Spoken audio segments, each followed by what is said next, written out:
అన్న మీ నేము? రంజిత్. అన్న మనకి ఏపీలో ఎలక్షన్స్ అయితే స్టార్ట్ అయిపోయినాయి. ఎవరు ప్రచారంలో తగ్గట్లే. ఒక పక్కన ఎన్డీఏ కూటమి, ఒక పక్కన జగన్మోహన్ రెడ్డి సింగిల్‌గా వస్తా అంటున్నారు. ఈ 5 సంవత్సరాల పరిపాలనలో జగన్మోహన్ రెడ్డి గారు చేసిన సంక్షేమ అభివృద్ధి గురించి చెప్పాలంటే మీరేం చెప్తారు? అన్నీ ఫ్రీ గదా! హ్మ్. అన్నీ ఫ్రీ. ఎడ్యుకేషన్‌కి వాళ్ళకెళ్తే ఏదో 12,000 అది ఇయ్యడం, అది ఇయ్యడం, అందరికీ ఆటో నడిపేటోనికి 30,000 ఇయ్యడము అవసరమా? మొత్తము జనాలకి ముంచడమే ఇదంతా. నువ్వు అదే 30,000 ఇస్తున్నావు. దాన్నే గవర్నమెంట్ స్కూల్స్ ఉన్నాయి. ఆ గవర్నమెంట్ స్కూల్స్‌కి నువ్వు ఇంటర్నేషనల్ స్కూల్స్ లెక్క చేంజ్ చెయి. కాదంటలేరు గదా! ఇంకా మంచిదది. గవర్నమెంట్ స్కూల్ పోయేటప్పుడు 12,000 ఇయ్యడం ఎందుకు? చేయడం ఎందుకు? గవర్నమెంట్‌లో ఇప్పుడు ఏం చేస్తుందంటే, ఇప్పుడు మేనిఫెస్టోలో గిట్ట మొత్తం ఫ్రీ చేస్తున్నారు. జనాలని చాలా సోమరిపోతులు చేస్తున్నారు. ఆల్రెడీ మొత్తం ఏపీలో ప్రజలు చాలా సోమరిపోతులనే నేను అనుకుంటున్నా. తప్పుగా అనుకోవద్దు బ్రదర్. ఎందుకంటే మొత్తం ఫ్రీగా ఇస్తున్నాడు. ఫ్రీగా ఇచ్చి పెట్రోల్ రేట్స్ అని, మొత్తం రోడ్స్ అని చాలా చేస్తున్నారు బ్రదర్. మీరు ఆలోచించాలి. ఆలోచించి మీకు ఎవరైతే వర్త్ అనిపిస్తారో వాళ్ళకి ఓటేయండి. అలాగే ఇప్పుడు పిఠాపురం నుంచి పవన్ కళ్యాణ్ గారు పోటీ చేస్తున్నారు. ఆయన విజయ అవకాశాలు ఎలా ఉన్నాయండి? బ్రదర్ పిఠాపురం నుంచి పవన్ కళ్యాణ్ అంటే ఆయన తీసుకొస్తున్న కొన్ని చాలా బాగున్నాయి. కాకపోతే ఏందంటే ఆయనకు నమ్మడం లేదు. ఆయన సొంత ఖర్చుతోటి ఎన్నో విషయాలు ఎన్నో చాలా జరిపించాడు. బోర్‌లేపియడం గానీ, రీసెంట్‌గా నేను విన్నాను ఏదో రూ. 1,00,00,000 ఇచ్చాడు. అది చేస్తున్నారు గానీ అతను నమ్మడం లేదు. ఇంకొకటి ఏందంటే ఇక పొత్తుతోటి పోయిండు. జగన్ గురించి తెలిసే మొత్తం వీళ్ళు పొత్తు పెట్టుకున్నారు. సెంట్రల్‌లో బీజేపీ రావాలంటే పొత్తు పెట్టుకున్నారు. ఓకే. గుడ్. కానీ జగన్ మాత్రం కొంచెం ఆలోచించాలి. మీరే మొత్తం ఏపీలో ఉన్నవాళ్ళు. అలాగే లోకేష్ గారు గత ఎన్నికల్లో కంపేర్ చేసుకుంటే ఇప్పుడు చాలా ఆయన చేంజెస్ అయితే వచ్చినాయి. కొంచెం గట్టిగా కూడా ప్రతినిధులకి సమాధానం చెప్తున్నారు. సో, ఆయన మంగళగిరి నుంచి పోటీ చేస్తున్నారు. ఆయన విజయ అవకాశాలు ఎలా ఉన్నాయి? ఎంత మెజారిటీ రావచ్చన్న?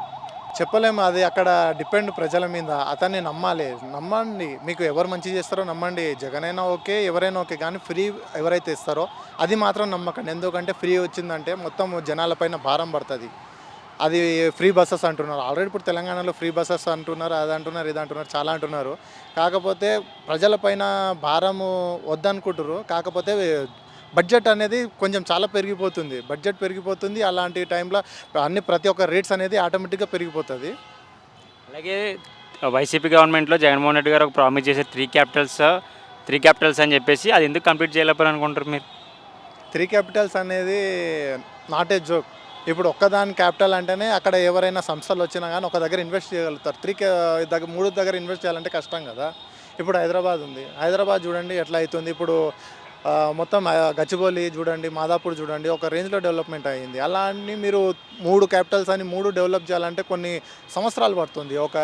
సపోజ్ ఇప్పుడు 3 క్యాపిటల్స్ అన్నారనుకోండి దాదాపు 15-20 సంవత్సరాలు పడుతుంది అది మొత్తం డెవలప్ గానికి. అదే ఒకటి సిటీ అనుకోండి ఏదో ఒకటి ఇప్పుడు లాస్ట్ టైం మన ఏది అమరావతి చెప్పారు. అమరావతి దగ్గర ఉన్నా గానీ దానికి సపోజ్ ఇప్పుడు ఆల్రెడీ 5 ఇయర్స్ చంద్రబాబు నాయుడు చేశారు గదా! ఇప్పుడు ఇంకో 5 ఇయర్స్ ఇయ్యండి. వాళ్ళ గవర్నమెంట్‌కి ఇచ్చి సపోర్ట్ చేయండి. మీరు సపోర్ట్ చేసి చూడండి. నాకు అడిగితే కర్ణాటక ఈజ్ ఎ బెస్ట్. ఎందుకంటే ఎవ్రీ 5 ఇయర్స్‌కి వాళ్ళ గవర్నమెంట్ అనేది చేంజ్ చేస్తా ఉంటారు. మన దగ్గర అలా గాదు. ఏదైతే వస్తదో అదే వస్తుంది. ఎవ్రీ 5 ఇయర్స్‌కి గవర్నమెంట్ అనేది చేంజ్ అయితే భవిష్యత్ అనేది చాలా బావుంటది. అలాగే ఇంకొకటేంటంటే రీసెంట్‌గా వైసీపీ మేనిఫెస్టో రిలీజ్ చేశారన్న. అందులో మీకేమన్నా కొత్తగా పాయింట్లు కొంచెం నచ్చినయి ఏమన్నా కొత్తగా రిలీజ్ చేసిన మేనిఫెస్టోలో? ఆ మేనిఫెస్టో అనేది నేను చూడలేదు బ్రదర్. వాస్తవానికి నేను చూడలేదు. అది మేనిఫెస్టో ఏంది? యాక్చువల్లీ అక్కడదేందంటే మొత్తం ఆ మేనిఫెస్టో చూడాలని గిట్ల లేదు. నాకు ఇంతకుముందు ఏమనిపిస్తుందంటే జగన్ ఒక్క ఛాన్స్ అంటే ఏదో ఇయ్యాలి జగన్‌కి ఒక ఛాన్స్ ఇయ్యాలి చూద్దాం అది ఇది అని నాకు హార్ట్‌ఫుల్‌గా చెప్తున్నా నాకు అనిపిచ్చింది.